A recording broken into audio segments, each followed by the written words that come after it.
গুরুডংমার সবার স্বপ্নের এক গন্তব্য। নিজের বাইক নেওয়ার পরে সব বাঙালি রাইডারই মনে মনে ভাবতে থাকে কবে সেই দিনটা আসবে, কবে বেরিয়ে পড়ব সিকিমের রাস্তায়। একটা সুন্দর ছোট লেক আছে অনেক অনেক দূরে, সেই লেকের পথে।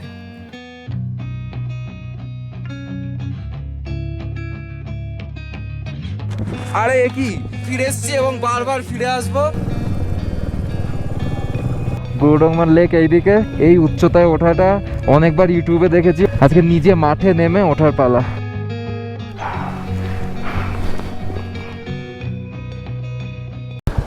ঘড়িতে বাজে 3:30, বিশ্ব বাংলা গেটের ঠিক নিচে দাঁড়িয়ে আছি। একটা বিশাল বড় জার্নি সামনে, ইনফ্যাক্ট আমার লাইফের এখনো অবধি বাইক নিয়ে সব থেকে লং জার্নি। ভেরি সরি, অনেক দেরি হয়ে গেল, ভেরি সরি। অনেক দিন ধরে ইচ্ছেটাকে বুকের ভেতরে সযত্নে বাড়তে দেওয়ার পরে ফাইনালি সেই দিনটা এলো। ভোর রাতের অন্ধকার থাকতে থাকতেই বেরিয়ে পড়লাম চেনা রাস্তা ছেড়ে অচেনার পথে।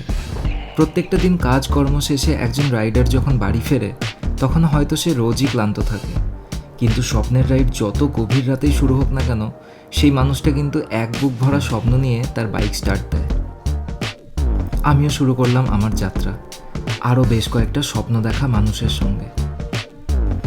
প্রত্যেকেই অচেনা, কিন্তু আগামী বেশ কিছুদিন এই মানুষগুলোই পথের সঙ্গী।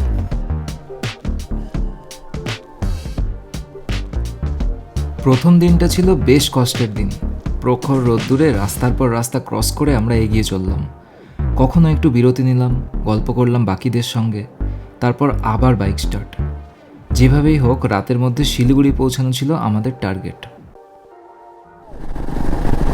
আমরা এগিয়ে চলেছি ডালখোলার দিকে, আর ডালখোলা যাওয়ার পথে এই রাস্তাটা কিন্তু দারুণ লাগছে রাত্রিবেলায়।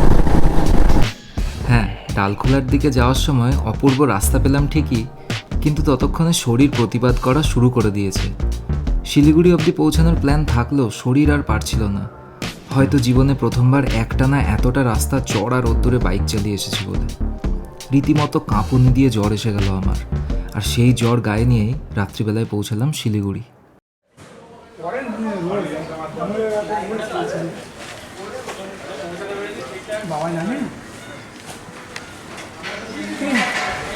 শিলিগুড়িতে আছি এখন। তো গতকাল এখানে আসার সময় আমার অবস্থা খারাপ হয়ে গেছিলো, রীতিমতো ফিভার নিয়ে এখানে ঢুকেছি।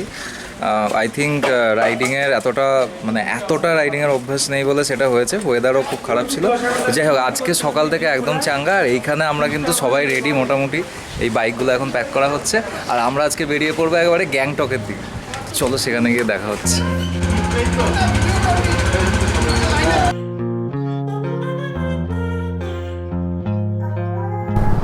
সকাল হয়ে গেছে, বেরোতে একটু দেরি হয়ে গেল, কেননা একজন দুজনের বাইকে একটু প্রবলেম ছিল, ওরা সেটা ঠিক করছে। এখন ঘড়িতে বাজে 10:44, আমি চলেছি শিলিগুড়ির রাস্তা দিয়ে। আর দেখতেই পাচ্ছি মোটামুটি বেশ ভালো ক্রাউড। গতকাল আমার ভীষণ চাপ হয়ে গেছিলো, আমার জ্বর এসে গেছিলো রাত্রিবেলায়, তো প্যারাসিটামল খেয়ে সেভাবে শুয়েছিলাম। এবং আজকে আমার খুবই চিন্তা হচ্ছিলো যে বাই চান্স যদি জ্বরটা না যায় বা আবার ফিরে আসে তাহলে কী চাপ হবে। তো খুবই খুবই কষ্টে, ইনফ্যাক্ট আমি বাইক অব্দি ডবল স্ট্যান্ড করতে পারছিলাম না। কিন্তু আজকে দেখো, এটা আমি কৃতজ্ঞ ভগবানের কাছে, বা এই ওষুধটা খেয়ে আমার কিন্তু ঠিক হয়ে গেছে। এবং আজকে আমরা চলেছি গ্যাংটকের পথে, জার্নি শুরু হয়ে গেছে। আজকে আমার ভেতরে একটা চাপা টেনশন চলছে, সেটা হচ্ছে পাহাড়ে কিন্তু বাইক নিয়ে আমার এই প্রথম। স্কুটি নিয়ে এর আগে মানালি থেকে অটল টাইমে গেছি, কিন্তু বাইক নিয়ে পাহাড়ে আমার এই প্রথম জার্নি। এবং সেক্ষেত্রে ওই হেয়ারপিন কর্নারগুলো বা ওইগুলো কীভাবে আমি উঠবো, এটা নিয়ে আমার একটু চাপ লাগছে, কারণ মিটিয়ার কিন্তু যথেষ্ট ভারী। গ্যাংটক আর 113 কিলোমিটার। শিলিগুড়ি থেকে বেরিয়ে কিছু দূর যাওয়ার পরেই পেলাম অরণ্যের মধ্যে দিয়ে রাস্তা। মন ভরে গেল চারিদিকে সবুজের রূপ দেখে। আচ্ছা, গন্তব্যটা বেশি ইম্পর্ট্যান্ট নাকি জার্নিটা? আমার তো মনে হয় দুটোই ইম্পর্ট্যান্ট।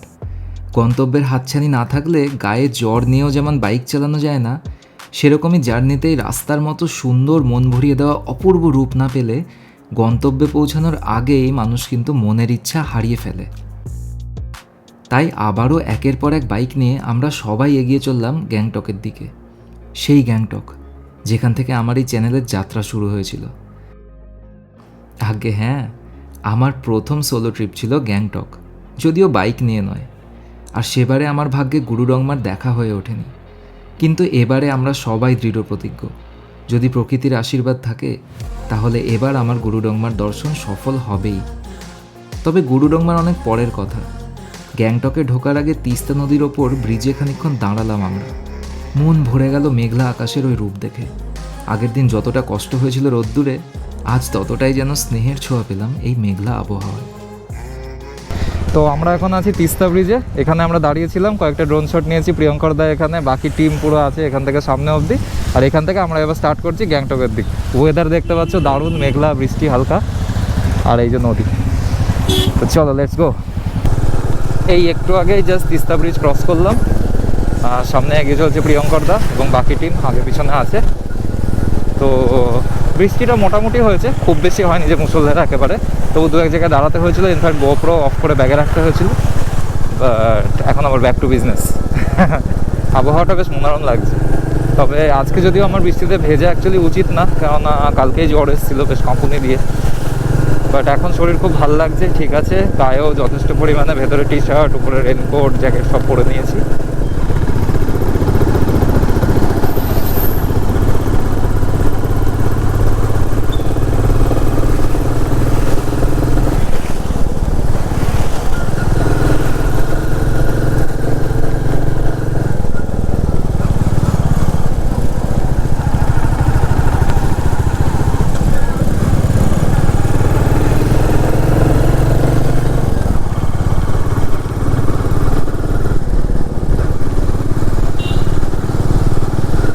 দেখে নাও সেই গেট, ওয়েলকাম টু কালিম্পং। আর আমরা তো কালিম্পং ঢুকবো না, তাই আমরা এদিকের রাস্তা ধরছি। আমরা যাচ্ছি গ্যাংটক।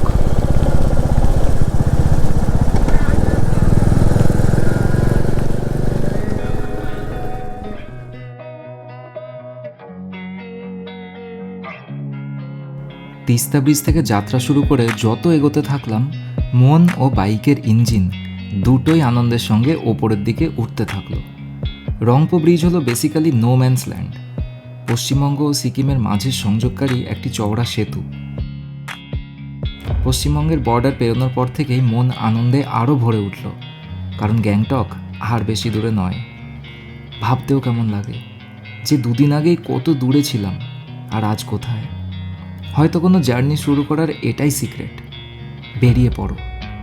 যে অজুহাতে হোক, যে প্ল্যানে হোক, দুঃখে হোক, আনন্দে হোক, বেরিয়ে পড়ো। চলার জন্য রাস্তা আছে, মাথার ওপর আছে দিগন্ত বিস্তৃত আকাশ, ট্যাঙ্কে আছে ফুয়েল, আর দুটো চোখ জুড়ে আছে শুধুই এক অপ্রতিরোধ্য ইচ্ছা আর স্বপ্ন।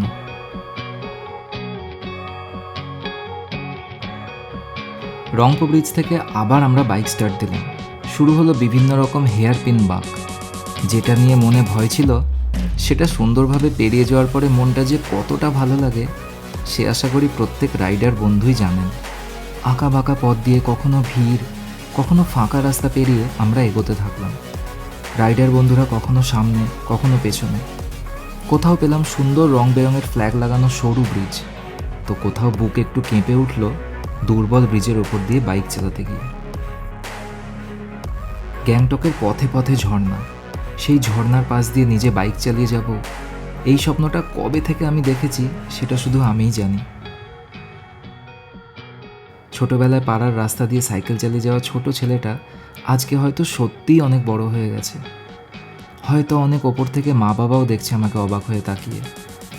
আমি অনেক দূর চলে এসেছি মা, আমি অনেকটা পথ বাইক চালিয়ে এসেছি বাবা, এখনো অনেক দূর যাওয়া বাকি। যতক্ষণ আছে বুকে শ্বাস, চলবো অনেক পথ, লিখবো অনেক স্মৃতির গল্প, এটুকুই আমার বিশ্বাস।